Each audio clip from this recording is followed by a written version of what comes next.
our partnership, and if I may say so, our friendship, also personal friendship, is not only based on common interests. It is more based even on common values and our common commitment to the rule of law, to checks and balances, to democracy, and to fundamental freedoms. And yes, you probably have heard me already repeatedly say that I believe that Europe and the US have probably taken each other too much for granted over the last couple of years. But this has fundamentally changed, I believe. And in these trying times, we realize that we do not only share, but we also have to defend the values that unite us. And in face of Russia's aggression against Ukraine, including its hybrid actions and activities, it is more important than ever that we continue to stand together side by side. And I believe very strongly that how we act together now will significantly impact on the way we are seen for the decades to come. We all know there are other actors on this planet watching us. And talking about the Middle East, here we are equally strongly like-minded countries. Our commitment to Israel's security and right to self-defense remains ironclad, but it is very clear that more needs to be done to protect civilians in Gaza. Humanitarian law, and that is very clear, applies to everyone, everywhere. And without doubt, we know that a military offensive in Rafah, without a credible plan what to do to protect the civilians, would trigger a humanitarian disaster. We urgently need a humanitarian pause to get the hostages out of Gaza and more humanitarian aid into Gaza. And we shall never forget that among these over 130 hostages, there's one Austrian-Israeli family father who now for 161 days is in the hands of Hamas. And in this respect, I'm extremely thankful not only to the vital role of the United States, but also to your personal, tireless and extraordinary commitment and engagement in the region. And I welcome any initiative that enables more humanitarian aid to reach the people in Gaza. The Austrian Republic itself has offered 23 million euro in support, and I know that we are talking now about the sea or airborne help. I believe we have to do everything together to protect the people in need there. And we also discussed a region which is a neighboring region to Austria, which is close to our heart, which is the Western Balkans. And here again, we are both committed to the European future of this region and its citizens. And I just wanted to point out, among the many things we do together, the Austrian-American program Speak Up in Bosnia-Herzegovina is for me a prime example of how the cooperation between the United States and Austria can really do a difference on the ground. And we now know that we have important decisions coming up at the European Council on Bosnia-Herzegovina, opening the accession talks. And you know that Austria very strongly advocates for this step, because in view of the, you could say, the circle of fire surrounding Europe, we have to make sure that our immediate neighborhood is stabilized. And there's no vacuum in politics. So either we manage to export our model of life, our stability, our security, or we risk being confronted with growing insecurity and instability. And let me add finally on a more bilateral note that the United States is not only our second biggest trade partner and export market, and significant investments are actually ongoing in the United States, but I'm also extremely happy to see how our strategic partnership is prospering. Also thanks to the work of our Austrian ambassador in Washington and the American ambassador here in Vienna. I'm happy to say that we just a couple of weeks ago signed the working holiday program, which is a very good thing, and the Austrian-American Media Fellowship Program, which we already launched a couple of years ago, is proving to be a true success story. So I believe with these programs, we push our strategic partnership on a new level, and this level should be even expanded. We need more than less people-to-people contact. We need more exchange, more dialogue. We have to understand each other. And I believe in this year, 2024, it's probably more important than in others. We have important elections coming up in Austria and in the United States. On all these issues, I can assure you, Austria is a strong partner, and for us, you are an indispensable friend. And again, on this note, thank you for being here, And I'm happy to welcome you and happy for the talks we have here in Vienna, and we had already in the past. Thank you. Thank you, Minister. Mr. Secretary, the floor is yours. Well, Mr. Schallenberg, Alexander, my friend, my colleague, thank you. Thank you for the incredibly warm welcome, and my thanks as well, and especially to the Chancellor for the extremely productive and in-depth conversation that we just had. I greatly appreciate it and value it. And yes, the fundamental fact is that we have deep appreciation for the friendship between Austria and the United States and the partnership between our countries, a partnership for freedom, for security, for prosperity. In so many ways, in so many places, our countries are working together to try to continuously move in that direction. Here in Europe, the Russian aggression against Ukraine continues, but Austria has been a stalwart supporter of Ukraine from day one, and a key member of an alliance of more than 50 countries coming together in different ways to support Ukraine. Austria may be militarily neutral, but it is very much not politically neutral, and we see that in the extraordinarily generous support that the Austrian people have provided to Ukrainian refugees. We see it in the humanitarian assistance that Austria is providing to people in Ukraine, and of course the strong support for the European Union sanctions to try to make sure that the Russians and Putin don't have the resources to continue to fuel the war machine that continues this aggression against Ukraine. We discussed this. We discussed as well the energy situation for Europe. And here I have to say what's happened over the last couple of years is quite remarkable. The move away from dependence on Russian energy. The United States has very much supported this move, including with liquefied natural gas. And we discussed the ongoing transition that countries are making, really redrawing the energy map of Europe at a critical time. As the Foreign Minister mentioned, we're also collaborating on other key regional priorities, and notably the Western Balkans. And here I really have to commend Austria's longstanding leadership and the Foreign Minister's personal leadership and engagement. This is something that is near and dear to our hearts, and especially President Biden, because for the President and for me, when I started out in the 1990s, so much of the focus of the world was on the Balkans, on Bosnia, on Kosovo. And one thing we don't need, Europe doesn't need, and especially the people of the Western Balkans don't need, is a back to the future moment, where we find ourselves back in the 1990s. And thanks to the engagement of Austria, the leadership of Austria, we're moving decisively in a different direction, a positive direction, a direction in which the Western Balkans is genuinely integrated with Europe. We share the goal of a democratic, prosperous, peaceful region integrated with the rest of Europe. The European Commission's recommendation to open accession talks, negotiations with Bosnia and Herzegovina is something that's very welcome. We fully support their Euro-Atlantic path, including with the European Union.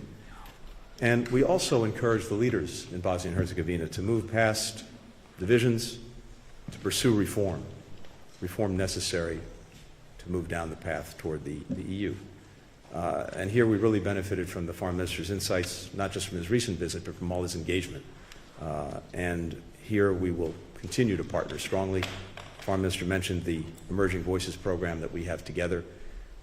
We want to make sure that this new generation in the region, that its voice is heard, because it's a voice for peace, for security, for stability, for opportunity.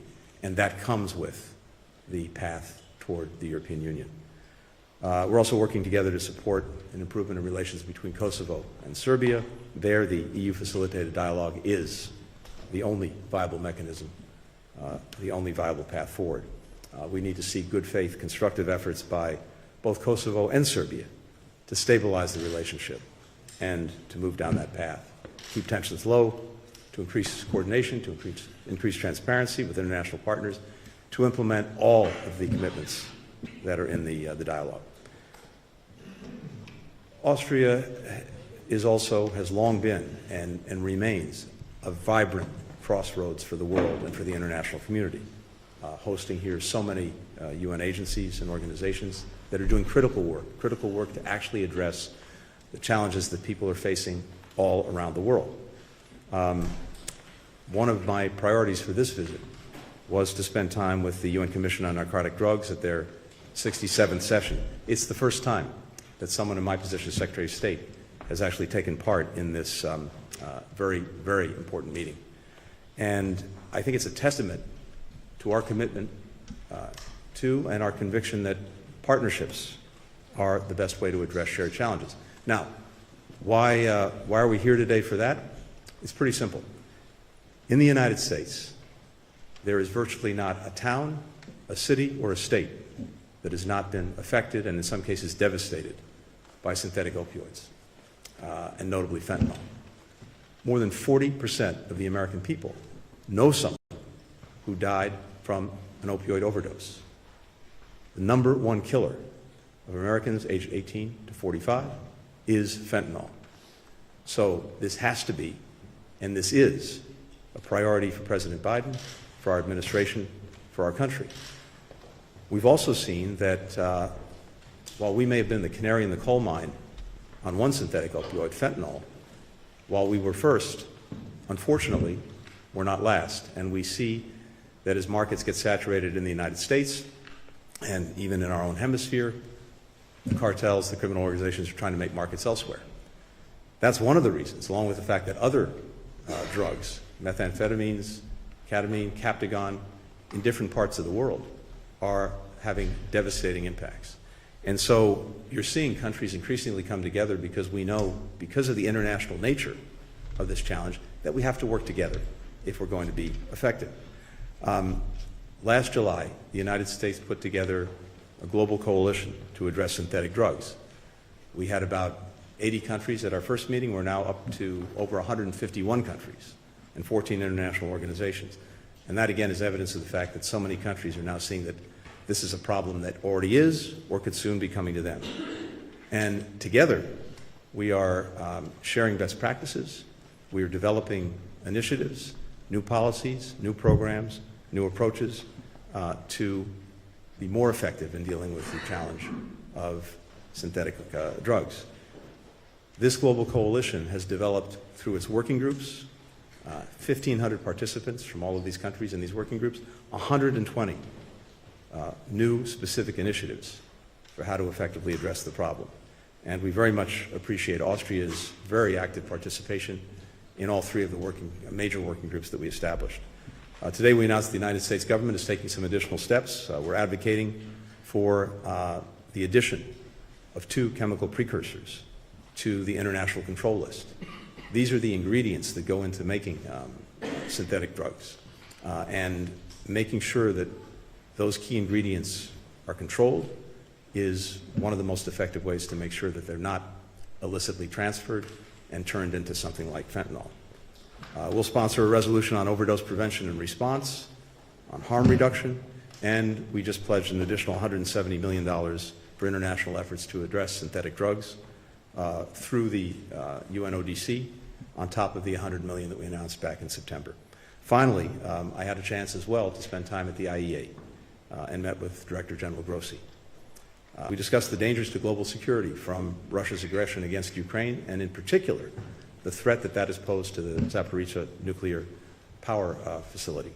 The IEA's efforts to prevent a nuclear catastrophe are in service of quite literally everyone on this planet. We also expressed support for the IEA safeguards and verification mandate, something that is critical in a variety of places around the world. And in particular, we discussed how we can best support the Director General's efforts to secure full Iranian cooperation with its obligations. Beyond the regional, beyond the global partnership, as the Foreign Minister said, we have an incredibly strong bilateral partnership between our countries. And especially in times of challenge, there's no greater source of confidence, no greater source of strength than the kind of friendship and partnership that we have with Austria. Thank you. Thank you, Ministers. The first question, Mr. Schütz-Apper. I wanted to ask a question to both of you. It's about the Middle East, because there are some brand new issues. That is, a government today has approved the military offensive on Rafah. What do you think about that? Is there a risk of a humanitarian disaster?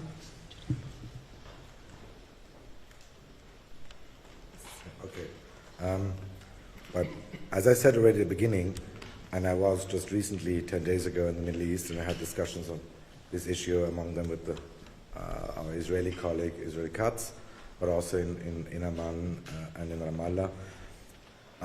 At the time, our Israeli friends told us that if an offensive on Rafah were to start, they would supply us with a credible and plan on how to deal with the 1+ million refugees, you might say, internally displaced Palestinians who are now amassed in the south of Gaza Strip. And I believe this is necessary. As I said, Israel has, and it is in a dilemma as a rule of law state, fighting terrorists. It's a very unequivocal sort of fight, unequal fight. On the one side, you have a terrorist organization, Hamas, not abiding, not respecting any rule, less even humanitarian law.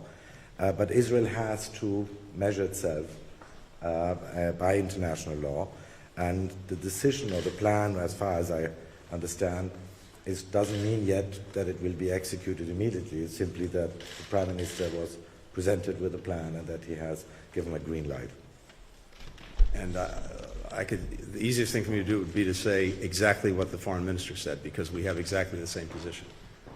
But simply to repeat, President Biden has been very clear that given the large number of civilians in Rafah, about 1.4 million, many of whom, as the Foreign Minister said, have been displaced from other parts of Gaza, we have to see a clear and implementable plan, not only to get civilians out of harm's way, but also to make sure that once out of harm's way, they're appropriately cared for, with shelter, with food, with medicine, with clothing, and we've not yet seen such a plan. Thank you. Bloomberg, Mr. Marloff. Thank you. Mr. Secretary, thanks. I just have a few questions on Israel-Gaza also. A few. Yeah. Please bear with me. We've seen increasingly critical comments from President Biden on Gaza in recent weeks, sanctions on West Bank settlers this week from the State Department, and Senator Schumer's call for Netanyahu to be replaced on Thursday, prompting Israel to say they're not a banana republic. What do you make of this broader deterioration in ties, and have relations gotten so bad that it could undermine broader U.S. efforts on negotiations about what happens the day after the war? Secondly, President Biden did call an invasion of Rafah a red line, and I know you just discussed this proposal, but it seems that Netanyahu's the Prime Minister's office in Israel said that they're now reviewing a plan. Have U.S. officials seen that plan, and is a safe evacuation even possible, given that there's 1.5 million people sheltering there? And just thirdly, a quick last one. Israel also said it's seen Hamas's counteroffer on the hostage ceasefire deal. Have U.S. officials reviewed that counteroffer, and does it look like a deal is within reach? And Foreign Minister Schallenberg, a senior U.S. Treasury official visited Vienna earlier this month, telling financial institutions here about the risk of potentially violating sanctions on Russia. Did you discuss this with the Secretary today, and have Austria's business ties with Russia affected diplomatic ties with the U.S. in any way? Thank you. Ian, thank you, and I also want to thank you on behalf of your colleagues, since you were able to ask presumably their questions as well. Look, we are working every single day with the Israeli government on all of the challenges that the situation poses to Israel, to Palestinians, to other countries in the region, and that's happening across our governments, and it's happening on a whole variety of issues, including our commitment to help make sure Israel is able to defend itself and not ever see a repeat of October 7th, to make sure, though, at the same time that more and better is being done to protect civilians in harm's way in Gaza, to get the humanitarian assistance they so desperately need to the children, to the women and the men, to look at everything that needs to be done to prevent the conflict from spreading, including to the north with Hezbollah in Lebanon, or more broadly in the region. And in each of these instances, and so many more, and I'll come to the hostage question in a moment, we're working on a almost more than daily basis with the government of Israel. As past administrations have worked with Israeli governments, whatever party or persuasion they were, whatever party or persuasion our own government was. That's the nature of the relationship. Also the nature of the relationship, and this is particularly true of President Biden, who has such a long-standing history with Israel. As he said, and I'm sure you've heard him say, he's worked with every Israeli prime minister going back to Golda Meir. He speaks very directly, very candidly, very openly about our views, our perspectives, our thoughts with our partners. That's fundamental to the relationship. That's actually the strength of the relationship, to be able to speak clearly, candidly, and directly. On Rafah, as I've said, I won't repeat it, but you asked specifically, have we seen the plan that has been alluded to now in the press? And the answer is no, we've not yet seen it. On the hostages, yes, there has been a counter-proposal put forward by Hamas. I obviously can't get into the details of what that involves, but what I can tell you is we're working intensively with Israel, with Qatar, with Egypt, to bridge the remaining gaps and to try to reach an agreement. We have conversations that are happening now as we speak here, and I'm convinced they'll go on into the coming days. Israel has sent back a negotiating team to pursue this, and I think it reflects the sense both of possibility and of urgency to get an agreement, to get a ceasefire, to get the hostages back, to get even more humanitarian assistance in. This is something that we're committed to, and we will work as long and as hard as it takes to get it done. May I add to this last point? Here we see again very much eye to eye with our American friends. We talk about acts of violence of radical settlers. We talk about provocations in holy sites, settlements or calls for displacement. We are friends of Israel as well. But I believe it's up to friends to find open words. And our line is very clear and very much like yours. I've been already in the past calling for sanctions by the European Union on violent extremist settlers. I think their actions are extremely dangerous and an act of lack of solidarity in the country which is in a fundamental crisis and fight for the time being. And to ignite a fire in the West Bank while the fighting is gone in Gaza is irresponsible, fully irresponsible. On your question on Russia, we discussed the whole area of relationship with Ukraine, Russia, and it's no secret that Austria is heavily engaged, and was heavily engaged in Ukraine and in Russia. We're the sixth biggest investor in Ukraine. 200 companies are still there and have remained, although a war is raging there. And yes, Austrian companies were also present in Russia and are partly still present, as about 95% of all Western companies. There are American companies, a lot of them that are in Russia too. From my perspective, and as a Foreign Minister of Austria, it's very clear, there's no doubt and cannot be any doubt about it, sanctions have to be respected. Fully, all sanctions in place, there cannot be any exceptions. And we talk in a very transparent and open manner on these issues with our partners within the European Union and also with our American friends. Thank you. ORF. Alexander Kofler, Austrian Broadcasting Corporation. Question for Mr. Secretary.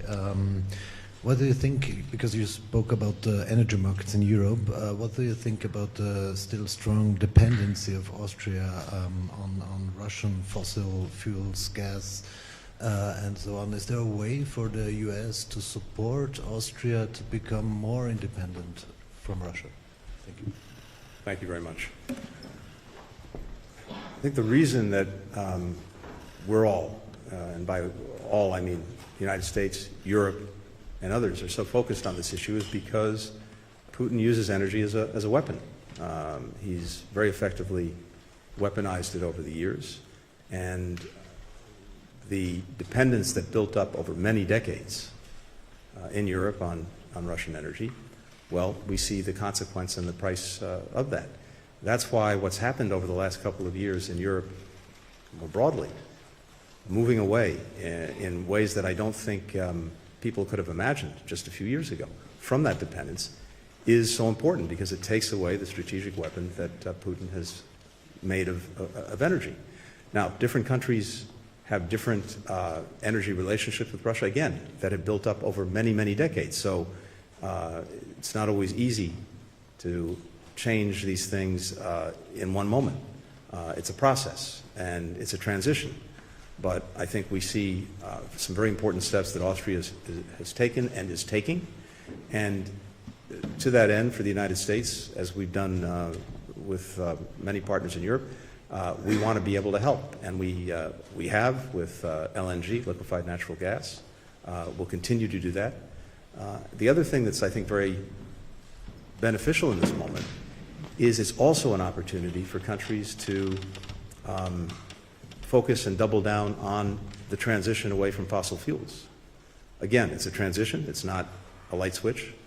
But Austria is a country that's leading by remarkable example when it comes to renewables in its energy economy, setting a very, very strong example. But I think there are opportunities here to do even more.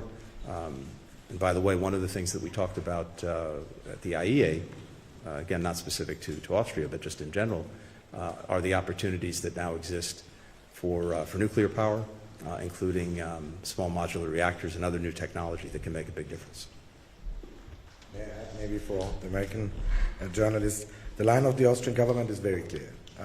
We want to move out of Russian gas, because as you said rightly, for the first time we saw that it can be weaponized, it can be used to exercise pressure. And that is something which I have to point out. The first agreement between the OMV, the Austrian company, and Gazprom dates back to 1968. Soviet Union fell apart, they delivered, we paid. Iron Curtain fell, they delivered, we paid. Nobody ever used gas or grain or any other of these products as a leverage.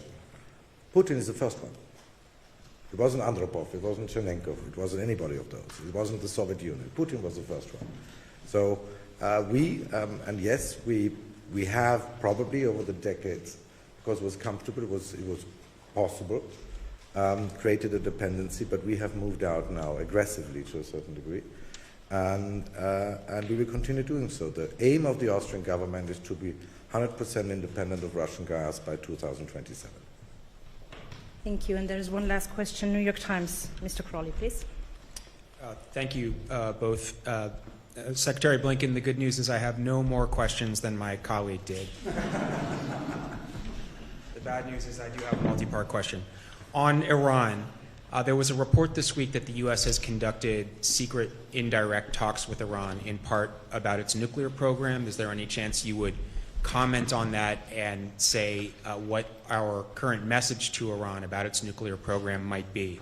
Also related to Iran, and since you've both talked about Ukraine, what is your latest sense of the possibility that Iran will supply missiles to Russia, presumably for use on the battlefield in Ukraine, and what would be the U.S. and Western response to that? And then very briefly on Haiti, it's now been more than 3 days since your trip to Jamaica and the agreement that established plans for this transitional council to appoint members. We were told that would happen within a day or two. We're now about 3 or 4 days past that. There's some reports that process is not going so well. Are you concerned that process is breaking down, and is there a plan B if it does? And Mr. Minister, a question that I'm sure is a very familiar part of the debate here in Austria, but less familiar to Americans. Now that Sweden and Finland have abandoned their own military neutrality and joined NATO because of their concerns about Russian aggression, I wonder if you could talk about whether there's any rethinking of Austria's own neutrality and any prospect that you might consider NATO membership in the foreseeable future. Thank you both.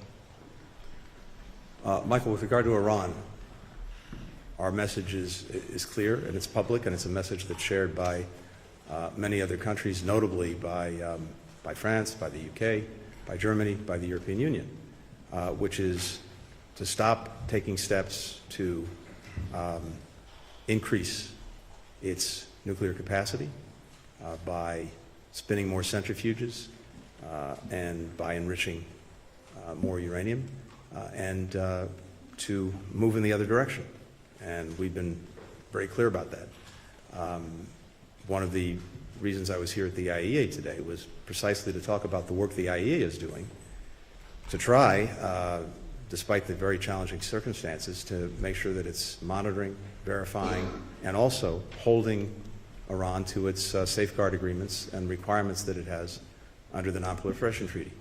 So this is something that we've been very clear on, and we're in very close coordination with European countries on this, with the EU, and also supporting the IAEA.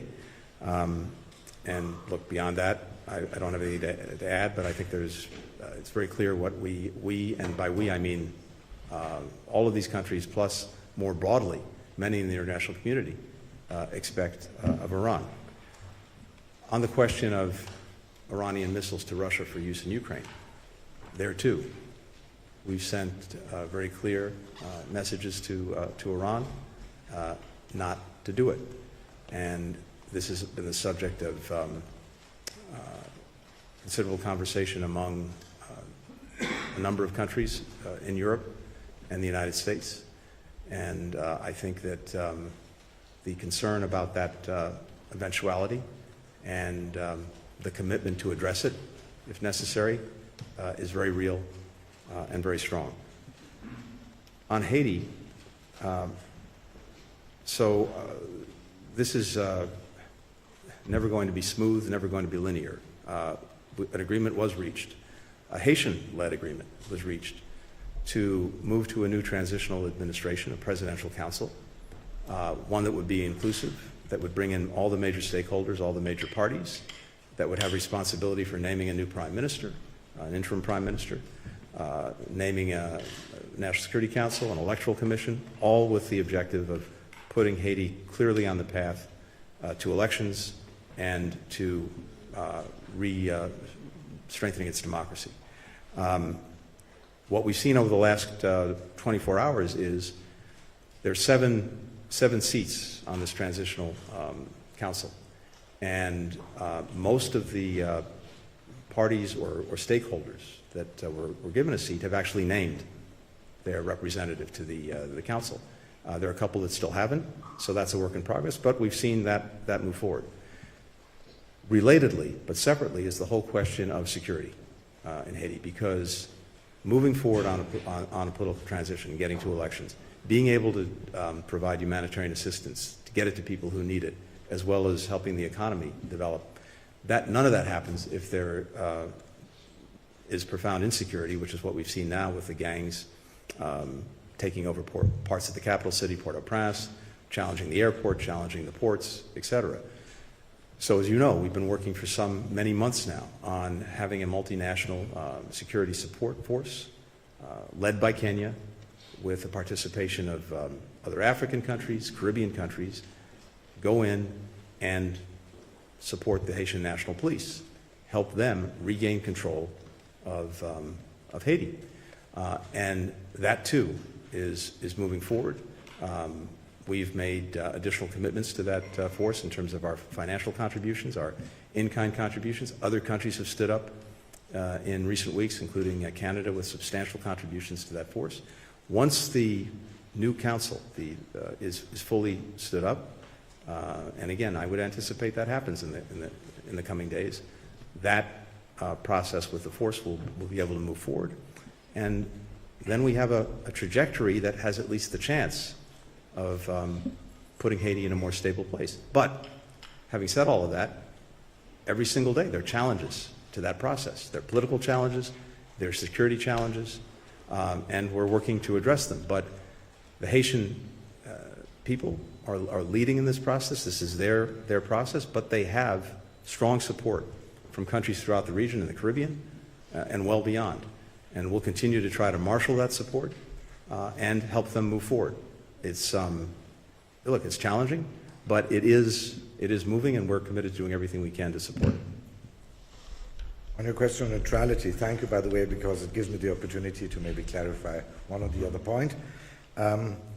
You're right to point out that Sweden and Finland are took the decision to join NATO. I believe we have to be aware that the geographical position, the history of neutrality in these countries, which were actually non-aligned, less neutral, is very different. And after the experience of the First and Second World War, which actually started in Central Europe, when we adopted the constitutional law on everlasting, you would call it everlasting neutrality, it was a very important intellectual and emotional step for Austria, and it became part of our self-perception to a certain degree in this country. According to the Swiss model at the time, the Swiss neutrality was actually the buzzword. And I want to point out one thing. Our neutrality is a strictly military neutrality. We are not neutral as far as values and principles are concerned. So if a country, and it might be a permanent member of the UN Security Council, believes that he can kick out all the principles of the UN Charter and simply invade a neighboring country, we won't stand by idly and simply watch on. We have a very clear position. And that is not new. This is not invented by this government. I always point out in 1956, when Soviet tanks were driving through Budapest, the very young then, fully sovereign Austria, already then at the General Assembly of the UN, supported every resolution against the Soviet Union and even issued one and put one on the table themselves. So our position has been always very clear. And if you ask why, then I can be very clear too, because international law is for us not a luxury. It keeps us safe. We need a rule-based international order. We need other countries, whether they're big or small, whether they have nukes or not, to stick to the rules, to the principle of pacta sunt servanda. So on these issues, Austria will never be neutral. But in military terms, and we show it in Ukraine, we don't deliver lethal equipment, but we deliver more humanitarian aid per capita than other countries. That is our approach in this crisis, and we'll continue on this policy. And I might add that neutrality has a very strong public support in Austria. Nearly 80% of the people stand behind it. So there's no question on this matter. We fully respect the decision by our friends in Finland and Sweden, but this is not the way we have any intention of going down this now. Thank you, Excellencies. Thank you, ladies and gentlemen. And for those of you who are lucky enough, have a good weekend. Thanks.